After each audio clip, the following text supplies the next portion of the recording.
And I'm going to move on now to Robert. So Robert, along with Anne, was in Tennessee last week, and Robert took this photo, found this fantastic barn. And he says, I shot this photo in Tennessee last month and haven't had time to edit it. It was during the golden hour, and I think that that is pretty good on its own. However, the shadows could be brightened a bit. I tend to overcook these kind of photos and would be interested in how you would deal with it. I only have about 150 photos of this subject, so I can play around. I found... and then he found a couple more, which show us a little bit more space. So these, you know, this one was from the same shot from another angle, and then he's cropped in and edited that one, I think. Now, partly what I would say here, I quite like the building over here, giving us a little bit of context, but it's kind of a bit too far away. And when we come to this one, I like the close-upness of it. Now, we can just about see that other, the farm build, the building itself, the residence building in the back there. But so kind of, I tend to feel, positioning wise, I would like something somewhere in between. It feels like you're so close up to this one that the distortion of the height is taking us. So, you know, the edge of the build, this is very, very, you know, it's all tilted in and distorted, and it's very big and dominant. And I think if you stood back just a bit, I mean, probably only about 3 or 4 paces, I think you'd get a slightly better shape. You could still have, you know, a fairly looking up. I mean, it looks like you've got the camera down at ground level. But I think back a couple of paces, and the barn itself wouldn't be as distorted, but could still be as quite impressive. And then to have this, just a little bit more of it, I think, I do like it, and it does give it context. I also quite like this tree, which has got the same kind of leaf colour that Anne had in hers.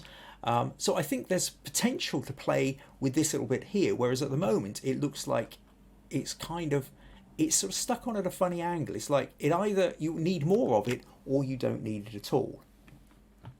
Now, the other thing I noticed about this, Robert, is you've got this, I think your setting is on f4, which is quite a narrow aperture. I mean, and one of the things I noticed again with this is that when we zoom in, given the fact that you've got this is a really lovely high resolution camera, this is out of focus. This Dodge car here, I would expect from where you're standing, I'd like to see that in focus. You kind of expect the whole thing to be sharp, you know, and yet it's not much sharper than the building in the background. So I'm not quite sure. It might be that it's slightly sharper up on the... Well, I'm not totally sure here.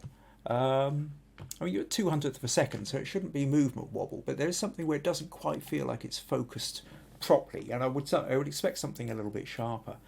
That said, then I love the lighting. I love the way that they've obviously got the trees or whatever, just you've got little bits of light catching it. I do like that light in the background, which is what I kind of feel I'd like a little bit more of that. But I love this car too. Lovely old car, the faded flag. Now I think really,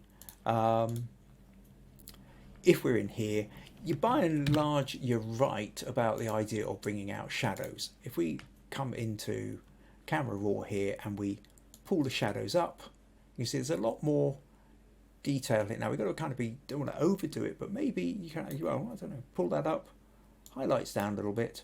Again, maybe just a little bit of vignette. Don't need much though, because if you do it like that and it just looks wrong. You've got to be careful. You've got to get just a little bit of subtlety bringing in the corners. But then I think you can maybe play around with that clarity slide.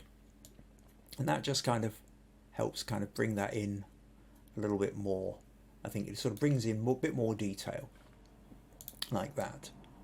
And you can see that we've now got some of that. And if we kind of look up into the rafters here, we've now got more of the detail coming out with that.